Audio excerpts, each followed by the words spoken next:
जमशेदपुर से सटे NH 33 पर बीते दिनों ज्योति अग्रवाल की हत्या कर दी गई थी।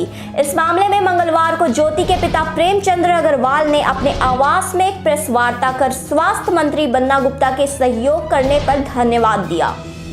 उन्होंने जमशेदपुर और सरायकेला खरसावा पुलिस का भी धन्यवाद देते हुए कहा कि पुलिस ने तत्परता से इस केस को हल किया है। प्रेस वार्ता के दौरान प्रेमचंद्र ने कहा कि वह हत्या का राज खुलने तक रवि अग्रवाल को अपने बेटे जैसा मानते थे। उन्हें अब भी हत्या का सही कारण नहीं पता है। उन्होंने पूरी कहानी को फिर से दोहराते हुए कहा कि 2009 में बेटी की शादी रवि अग्रवाल से की थी। शादी के कुछ सालों बाद पति पत्नी के बीच विवाद होता रहा था। हालांकि बीते 2 से 3 साल से विवाद बढ़ता चला गया। आजीवन हम हमारे रहेंगे, समय रहते हम लोग का बहुत बड़ा सहयोग किया। मेरा नाम प्रेम अग्रवाल, मैं ज्योति के पिता हूँ। बेटी के हथियारों को पकड़कर जेल भिजवाने के लिए जिला पुलिस का बहुत बहुत आभार। जिन्होंने समय रहते बहुत जल्दी कवर किया। 2 अप्रैल ज्योति हत्याकांड 21 मार्च की रात हम सबकी आंखों के सामने अंधेरा मानकर गुमराह हो चुके थे। समाज के सैकड़ों लोग एकत्रित हो चुके थे। कोई प्रशासन के विरुद्ध आवाज उठाने की कारण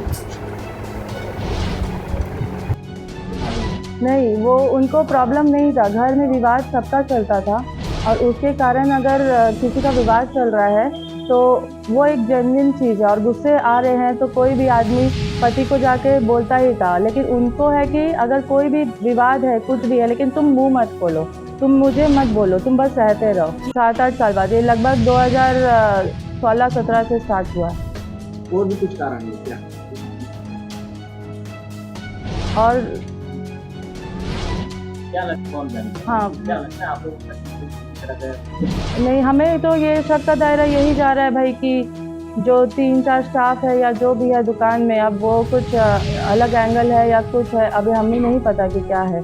वो मुझे सब कुछ बताती थी, लेकिन सब कुछ नॉर्मल था। नॉर्मल झगड़ा चलता था, वो चीज़ फिर सेटल भी हो जाता था। वो कुछ ऐसा बहुत विवाद नहीं था कि आदमी उसके लिए मर्डर ही कर दे। ये डाइवोर्स कर देते, आप ला के हमें दे देते कि भाई हम और नहीं रहेंगे। पर ऐसा उन्होंने कुछ नहीं किया और पूरा अच्छे से उसको रखे थे। वो लास्ट दिन तक भी बात की थी, बहुत ही खुश थी। वो लोग आराम से खाने पीने गए थे। अगर ऐसा, वो उनका पूरा प्लॉट था, पूरा प्लॉटिंग किए थे मर्डर का। इसीलिए प्री प्लान करके बच्चों को भी हॉस्टल में पहले से ही उन्हें दाखिला करा दिया था कि भाई बच्चों को हॉस्टल, इसको ख़त्म कर देंगे और बच्चों को हॉस्टल भेज देंगे। इस बीच रवि ने डॉक्टर मनोज साहू से इलाज शुरू किया। रवि द्वारा ज्योति को दवाई दी जाती थी, पर वह ज्योति को क्या दवाई दे रहा था इसकी जानकारी किसी को नहीं थी। ज्योति को दवाई देने के बाद जबरदस्ती शराब पिलाई जाती थी। इसके अलावा कफ सिरप की भी हाई डोज दी जाती थी। प्रेमचंद्र अग्रवाल ने कहा कि वे लोग चाहते थे कि रवि और ज्योति एक साथ रहे, इसलिए कभी भी तलाक के लिए दबाव नहीं दिया। हमेशा दोनों पक्ष के बीच समझौता हुआ, पर अंत में साजिश के तहत रवि ने ज्योति की हत्या कर दी। ज्योति के दोनों बच्चों को वे अपने साथ रखना चाहते हैं, इसलिए जो भी कानूनी प्रक्रिया है वो पूरी करेंगे। प्रशासन से यही कहना चाहता हूँ कि भाई जो घटना घट गई है उसके बारे में जो है लीगल प्रोसेस हुआ जाए और जो मतलब आपका दोषी है वो तो भी अंदर है, उसको कड़ी से कड़ी सजा दी जाए। देखिए, ऐसा तो हम लोगों को कुछ ऐसा नहीं लग रहा है। अब पुलिस प्रशासन जो है इसके बारे में जांच करेगी। मतलब हम लोग गए थे उनके परिवार की तरफ, उन्होंने माफ़ी भी मांगी और अपनी गलती स्वीकार करी और बोला आगे से ऐसा नहीं होगा, इसकी गारंटी हम देते हैं।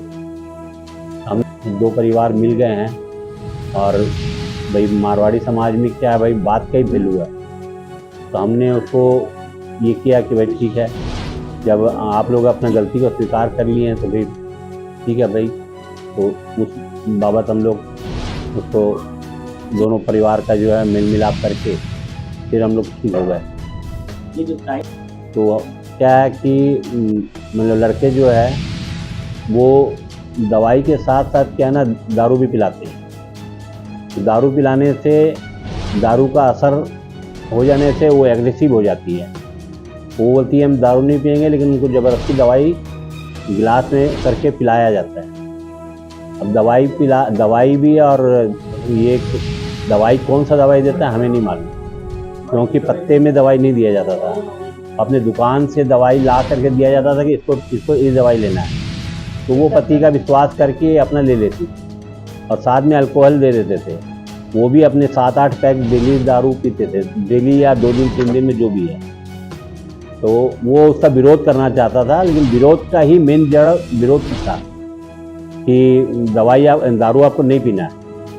बस वही जो है विरोध जो है वो उनका मूल कारण हम लोग को समझ में आ रहा है। आपका प्रेस कॉन्फ्रेंस का मुख्य उद्देश्य क्या है?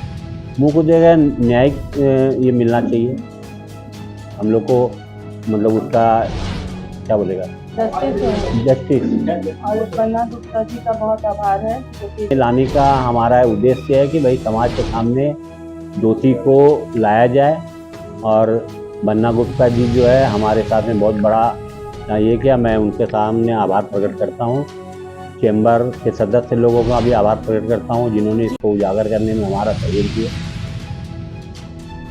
इधर ज्योति के परिजनों ने कहा कि रवि के पिता ने एक नो ब्लेम लेटर पर साइन करने को कहा था, जिस पर लिखा है कि अगर ज्योति आत्महत्या करती है तो मायके पक्ष द्वारा ससुराल पक्ष के किसी भी लोग पर केस नहीं किया जाएगा।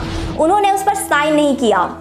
इसके अलावा परिजनों ने कहा कि अब तक उन्हें यह नहीं पता चला है कि आखिर रवि ने हत्या क्यों की। पुलिस का कहना है कि रवि दोनों के बीच हो रहे झगड़े से तंग आ गया था, जिस कारण हत्या कर दी गई। परिजनों ने शक जाहिर करते हुए बताया कि रवि अग्रवाल के यहाँ 3 महिलाएं काम करती है। संभवतः रवि के साथ किसी का अवैध संबंध हो, जिस कारण उसने हत्या करवाई हो। कराने वाली बात क्या लिखा था, उन्होंने क्या मांगा? उन्होंने सुसाइड केस बना दिया था कि भाई दवाई लेकर के सुसाइड कर लेती है। चल रहे मेरे पापा दोनों को जब भी झगड़े होते थे, जो भी होते थे, दोनों को अलग अलग लेकर के समझाते थे, और लेकिन हमें नहीं पता था कि इस आड़ में ये लोग इतना घिनौना प्लान रच रहे। तो वही बात है, घर के वातावरण सही नहीं होने पर कोई भी बच्ची डिप्रेशन में आ सकती है। यदि सब चाहे, घर के सब मेंबर अगर चाहे तो उसे डिप्रेशन से बाहर निकाला जा सकता है, लेकिन ऐसा नहीं। घर हम लोगों ने प्रयास किया है कि हमारे घर के डॉक्टर हैं, हमारे भैया हैं डॉक्टर आरंभ, इनको दिखाने का, हमारे घर में जो भी होता है हमने इनका ही सलाह का यूज़ करते हैं। तो हमने उनको सलाह दिया कि भाई हमारे घर के जो भैया हैं उनसे आप लोग ये ट्रीटमेंट करिए, लेकिन उन्होंने नहीं माना। उन्होंने अपना डॉक्टर ही किया, और मतलब है कि दवाई भी जो देते थे वो मतलब पत्ता में जो दवाई आती है ना, उसको खोल करके दिया जाता था। वो प्रेस्क्रिप्शन और स्ट्रिप्स दोनों उनके दुकान पे ही होते थे। वो रात को एक डिब्बी में 8-10 गोली ला करके उसको देते थे, ये आज का डोज है, खा लो। और ये क्योंकि अंधविश्वास उन पे करती थी, और जाहिर सी बात है कोई भी महिला अपने पति पे अंधविश्वास करेगी, तो ये चीज़ उसने कभी शक नहीं किया कि भाई ये गोली के आड़ पे क्या षड्यंत्र रच रहा है। तो उसने हमेशा वो गोली चुपचाप खा लिया कि भाई मेरे पति ही दे रहे हैं, मुझे ठीक करने के लिए ही दे रहे हैं। तो उसने कभी प्रश्न नहीं उठाया कि मुझे प्रिस्क्रिप्शन दो या वो दो। लेकिन आज हम लोग ये समझ गए हैं कि भाई कभी भी हमें किसी पे अंधविश्वास, चाहे वो पति ही हो, हमें नहीं करना।